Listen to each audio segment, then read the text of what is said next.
wanted plus. Absolutely. And you know, I think a lot of people watching this verdict, especially people who didn't follow the trial very closely, will be tempted to say, look, but the white people want to support Michael Jackson the black. Acquitting an obviously guilty person. Many people regard that happening in O.J. Simpson, Robert Blake last year. Whatever you think of those other verdicts, this was a very different case. They trying to get Mike, you know what I'm saying? They trying to bring all our black people down our powerhouse. Hey, justice was served today, you know what I'm saying? Michael Jackson, the king of pop, still on top, you know what I'm saying? They did the right thing. Them juries did the right thing. Yeah. H-Town, baby. I'm in tears a little bit in my eyes. I'm happy for my boy. Allowed the defense to put forth the conspiracy theory that the jury obviously believed, that this case was orchestrated by the accuser's mother, that the mother put the son up to lying about what happened.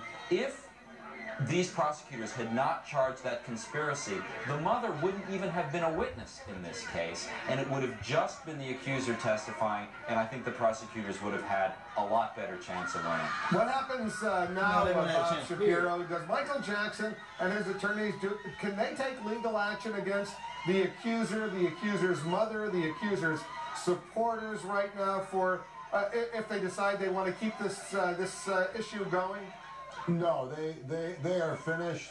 They are not going to bring any further action whatsoever. They want this thing to go away, to fade away, and not be heard from again. I wanted to just touch on one thing that Jeffrey so accurately pointed out, and that is by bringing up count 1 as the most serious charge being the first count. And allowing... Let me just repeat where the judge has now dismissed the jury. Go ahead, Bob. The jury clearly would find that that was overreaching. This case never was about extortion.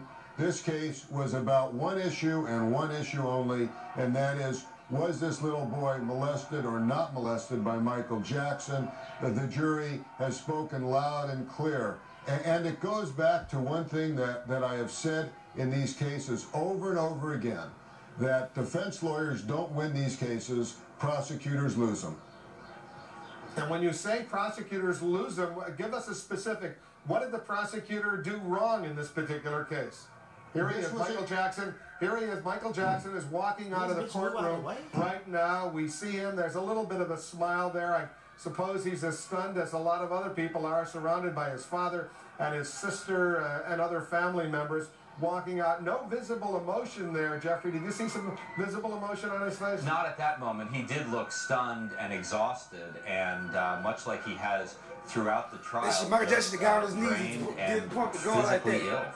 And we see his attorney, criminal defense attorney, the white-haired man, Thomas Mesereau, walking out.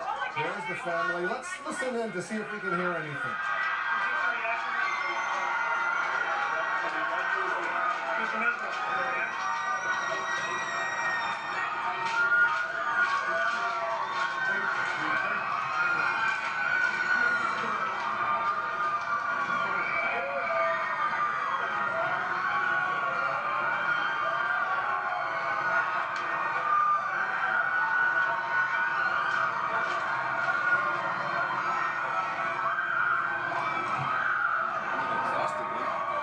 Exhausted him.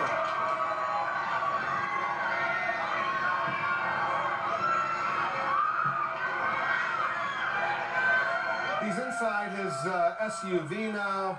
His supporters, his family members hugging each other. Michael Jackson blew a kiss or two to his fans. He could hear the cheering as he was walking out. Thomas Mesereau, his attorney, staying behind together with his legal team.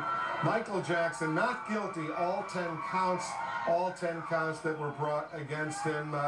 He clearly didn't make a statement on this particular occasion. Perhaps he'll be making a statement once he returns to his Neverland Ranch, another 45-minute or so drive from here. We'll be standing by to hear if Thomas Mesereau, his attorney, will be making a statement, and if the prosecution will be making a statement. Ted Romans, you're there. Give us a little bit more. Well, Wolf, Rusty Dorney, my colleague, was inside the courtroom when these verdicts were read outside. The fans are now leaving. The fans chasing the caravan down the street. Take us through what happened, Rusty. Absolutely incredible, as it always is, as you know, in those courtrooms. You could not hear a sound in the courtroom as the judge was ripping open each of the verdict messages because he had to look at them first before he had the clerk read them. And the only sound in the courtroom you could hear was the tearing of these envelopes. Meantime, I was sitting just behind the family, behind Catherine and Joe Jackson and Tito, and then in front of them, LaToya, his sister, and Randy, his brother. Now, just as the clerk is about to read the verdicts, all the kids reached around. Tito had his arm around his mother. LaToya reached her hand around. They all were touching Catherine Jackson, Michael's mother. She started to break. As soon as they heard the first not guilty, she broke down and started to cry. They all kept sort of grabbing her and holding her. And from that point on, really, there was no other sound in the courtroom other than that clerk reading those not guilty verdicts. Now, Michael Jackson, you could not see his expression. He appeared very somber, but at the end, he did turn. He hugged his attorney, Robert Sanger, then